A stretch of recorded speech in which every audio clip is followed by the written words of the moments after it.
નમસ્કાર મિત્રો, શું તમે જાણો છો માનવ શરીરમાં લોહી કેવી રીતે બને છે? ચાલો જાણીએ. આપણા શરીરનું એક અદ્ભુત અને આવશ્યક પ્રવાહી એટલે લોહી. લોહી એ માત્ર લાલ પ્રવાહી જ નથી, એ તો આપણા શરીરનું જીવંત પરિવહન તંત્ર છે. દર સેકન્ડે ઓક્સિજન, પોષક તત્વો અને હોર્મોન્સને શરીરના છેવાડે સુધી પહોંચાડે છે. પણ શું તમે જાણો છો કે આ લોહી દરરોજ નવું કેવી રીતે બનતું રહે છે?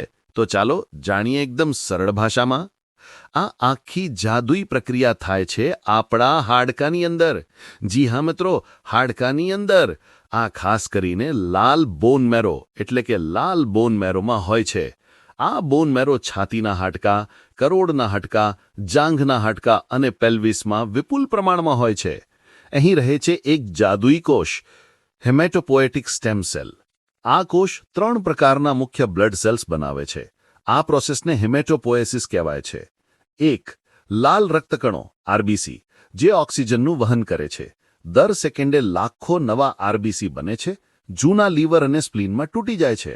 રક્તકણો નવા બનવા માટે આયર્ન, વિટામિન B12 અને ફોલિક એસિડ ખૂબ જ જરૂરી છે. 2. શ્વેત રક્તકણો WBC, શરીરના સૈનિક, ન્યુટ્રોફિલ, લિમ્ફોસાઇટ, મોનોસાઇટ વગેરે બધા અહીં જ બને છે અને શરીરને લાગતા ખતરા કે ચેપ સામે લડે છે. 3.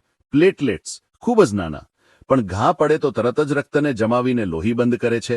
એક મેગાકેરિયોસાઇટ કોષ તૂટીને હજારો પ્લેટલેટ્સ બનાવે છે. નાના બાળકોમાં લગભગ બધા હાડકાઓમાં લાલ મેરો હોય છે, એટલે તેમની લોહી બનાવવાની ક્ષમતા ખૂબ જ વધારે હોય છે. પરંતુ આ બાળકો પુખ્ત થતા ઘણા હાડકાઓમાં લાલ બોન મેરોની જગ્યાએ યલો બોન મેરો એટલે કે પીળા રંગની ચરબીવાળો ભાગ આવી જાય છે. આ યલો મેરો લોહી બનાવવાનું કામ નથી કરતા, પણ શરીર માટે ઊર્જાનો સંગ્રહ કરે છે. એટલે કે પુખ્તા વયે લોહી બનાવવાની મુખ્ય જવાબદારી માત્ર છાતી, કરોડ અને પેલ્વિસ જેવા મધ્ય ભાગના હાડકાઓ પર જ રહે છે. લોહી સારી રીતે અને સતત બને તે માટે આપણે iron, vitamin B12, folic acid, protein અને કોપરયુક્ત ખોરાક લેવો જોઈએ. આમાંથી કોઈ પણ તત્વની ઉણપથી એનિમિયા થઈ શકે છે. દરરોજ લાખો કરોડો નવા કોષો બને છે, જૂના નાશ પામે છે, અને આ પ્રક્રિયા એક પળ માટે પણ નથી અટકતી. આ જ આપણને જીવંત રાખે છે. આવું અદ્ભુત કારખાનું આપણા હાડકાઓમાં ચાલે છે.